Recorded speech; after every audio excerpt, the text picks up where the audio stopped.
देखिए यहाँ पे, अब बताइए, ये हो गया कार्बोकेटाइन। कार्बोकेटाइन से जुड़ा हुआ कार्बन क्या हो गया? Alpha carbon. कार्बोकेटाइन का बगल वाला कार्बन अल्फा कार्बन, और कार्बोकेटाइन का बगल वाला कार्बन अल्फा कार्बन। फिर कार्बोकेटाइन है, अच्छा बताइए, अल्फा हाइड्रोजन कितना है यहाँ पे? 9, तो हाइपर कंजुगेशन कितना होगा? 9। और इस कार्बोकेटाइन का बगल वाला कार्बन अल्फा कार्बन हो गया, तो अल्फा हाइड्रोजन कितना होगा?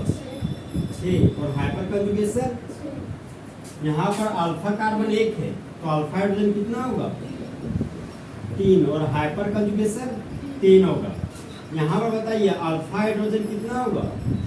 क्योंकि कार्बोकेटाइन का बगल वाला कार्बन अल्फा कार्बन, और अल्फा कार्बन आपका 0 है, ठीक है। यहाँ पर अल्फा हाइड्रोजन 0 होगा, तो हाइपर कंजुगेशन क्या हो जाएगा आपका? 0।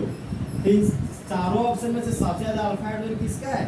4 वाला ऑप्शन का। इसलिए 4 वाला ऑप्शन मोर स्टेबल होगा कंपेयर टू 3, और 3 वाला मोर स्टेबल होगा कंपेयर टू 2, और 2 वाला मोर स्टेबल होगा 1। ये ऑर्डर ये हो गया आपका, लेकिन इस ऑर्डर से आपका काम नहीं बनेगा। अब जो ऑर्डर बता है उससे काम बनेगा आपका, जो आगे पढ़ाएंगे। देखिए, ये कार्बोकेटाइन कितने कार्बन से जुड़े हुए हैं? 3 कार्बन, मतलब 3 कार्बन जुड़ा हुआ है, तो ये 3 डिग्री कार्बोकेटाइन हो गया। और ये कार्बोकेटाइन कितने कार्बन से जुड़े हुए हैं? 2 कार्बन से, तो ये हो गया आपका 2 डिग्री कार्बोकेटाइन। और ये कार्बोकेटाइन 1 कार्बन से जुड़े हुए हैं, ये हो जाएगा आपका 1 डिग्री कार्बोकेटाइन।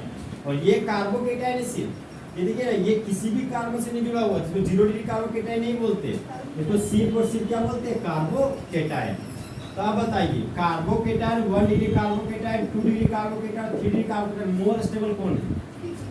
3 degree carbocation. तो यहाँ पर 3 डिग्री कार्बोकेटाइन मोर स्टेबल, उसके बाद 2 डिग्री कार्बोकेटाइन मोर स्टेबल, उसके बाद 1 डिग्री कार्बोकेटाइन मोर स्टेबल, उसके बाद क्या है?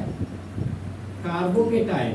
ये वाला ऑप्शन, ये ऑर्डर आपको याद रखना है, समझे? ये ऑर्डर, इसी ऑर्डर का यूज करेंगे। जब आपको इंडक्टिव फैक्टर पढ़ाते हैं ना, तो इंडक्टिव फैक्टर में यही ऑर्डर आता है। स्टेबिलिटी कैलकुलेट करने का 2 ही थ्योरी दिया गया पूरे केमिस्ट्री में, एक है आपका हाइपर कंजुगेशन, एक है आपका इंडक्टिव फैक्टर, समझे? तो दोनों में आपको सिर्फ इतना ही कंक्लूजन याद रखना है। जितना क्वेश्चन का है इसमें सिर्फ आपको यही इतना याद रखना है, इतना का यूज हम करेंगे, समझे? और जो हम आपको क्वेश्चन भेजे थे ना, ये डेली में क्लास 11 में ही पढ़ना था, क्लास 11 में ही क्वेश्चन आता है ये वाला, क्लास 12 में कभी नहीं आएगा। लेकिन ये जो कॉन्सेप्ट है ये हमेशा आएगा, तो इतना ही कॉन्सेप्ट बताने के लिए आपको इतना पढ़ाना पड़ रहा है, समझे? देखिए, ये वाला सिर्फ ऑर्डर लिखिए, यही वाला ऑर्डर हम बचेगा।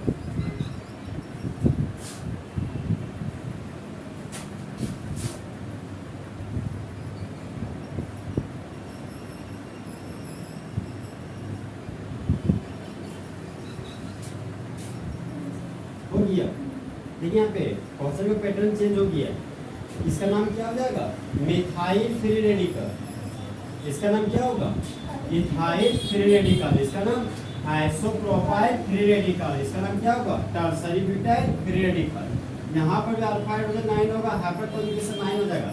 यहाँ 3 डिग्री कार्बोकेटाइन नहीं होगी, क्या होगा? 3 डिग्री कार्बन फ्री रेडिकल। और यहाँ पर 2 डिग्री कार्बोकेटाइन ना होकर 2 डिग्री कार्बन फ्री रेडिकल होगा। उसको ऐसे सर्कल से दिखा सकते हैं। ये 1 डिग्री कार्बोकेटाइन ना कि 1 डिग्री कार्बन फ्री रेडिकल होगा। ये सिर्फ और सिर्फ क्या हो जाएगा? Carbon free radical. ऑर्डर की बात करें तो सेम ऑर्डर होगा आपका। सबसे ज्यादा मोर स्टेबल होगा 4 वाला ऑप्शन, फिर 3 वाला, फिर 2 वाला, फिर 1 वाला। सबसे रीजन है अल्फा हाइड्रोजन। देखिए एक चीज और बता देते, ये आपको जो नो अल्फा हाइड्रोजन दिख रहा है ना, नो तो रेजोनेटिंग स्ट्रक्चर बनेगा, समझे? 9 रेजोनेटिंग स्ट्रक्चर बनता है, 9 को बनाएंगे तो आप लोग भी थक जाइएगा। इसमें 6 दिख रहा है, इसका मतलब आइसोप्रोपाइल रेडिकल 6 रेजोनेटिंग स्ट्रक्चर बनता है टोटल। और अल्फा हाइड्रोजन 3 है तो 3 रेजोनेटिंग स्ट्रक्चर बनेगा। यहाँ पर अल्फा हाइड्रोजन 0 है ना, तो इसका एक रेजोनेटिंग स्ट्रक्चर नहीं बनेगा, समझे? ये ऑलरेडी 1 है तो 1 ही रहेगा।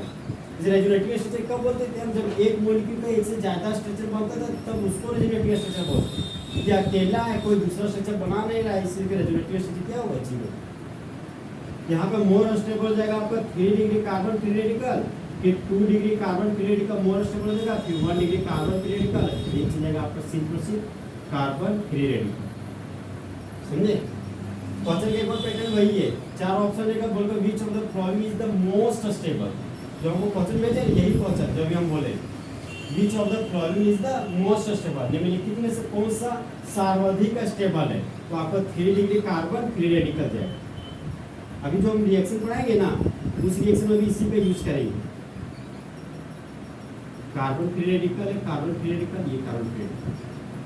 देखो अच्छे लिखिए, खत्म हो गई थ्योरी। आज इसको मेथड प्रिपरेशन क्लास 12 में फिर से एंट्री करता है। ये लिखिए, लिख लिए, ऑप्शन भी लिख लिए।